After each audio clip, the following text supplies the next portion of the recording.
Telugu Desam party జాతీయ అధ్యక్షులు నారా చంద్రబాబు నాయుడు నివాసంలో 3 రోజులుగా జరుగుతున్న చండీయాగం సుదర్శన నరసింహ హోమం నేటితో ముగిశాయి. శుక్రవారం నుంచి నేటి వరకు 3 రోజుల పాటు శతచండీ పారాయణ, ఏకోత్తర వృద్ధి మహాచండీ యాగం, సుదర్శన నరసింహ హోమంలో భాగంగా పలు యజ్ఞ క్రతువులు నిర్వహించారు. నేటితో పూర్ణాహుతి కార్యక్రమంతో యాగం ముగిసింది. రాష్ట్రం సుభిక్షంగా ఉండాలని, రాష్ట్ర ప్రజలకు అందరికీ మేలు జరగాలని చంద్రబాబు నాయుడు ఆకాంక్షించారు. గుంటూరుకు చెందిన వేద పండితులు ప్రి శ్రీనివాసాచార్యులు వారి పర్యవేక్షణలో 40 మంది ఋత్వికులు అత్యంత వైభవంగా యాగం నిర్వహించారు. పార్టీ రాష్ట్ర అధ్యక్షులు అచ్చెన్నాయుడుతో పాటు కృష్ణా, గుంటూరు జిల్లాలకు చెందిన పార్టీ నేతలు కుటుంబ సభ్యులతో కలిసి యాగంలో పాల్గొన్నారు.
कुबेर प्रसादात् धनधान्य विवर्धनमस्तुते निवासाय श्रीनिवासाय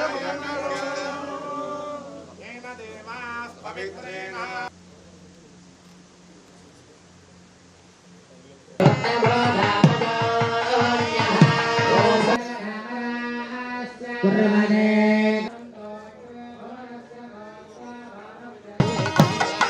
भवतः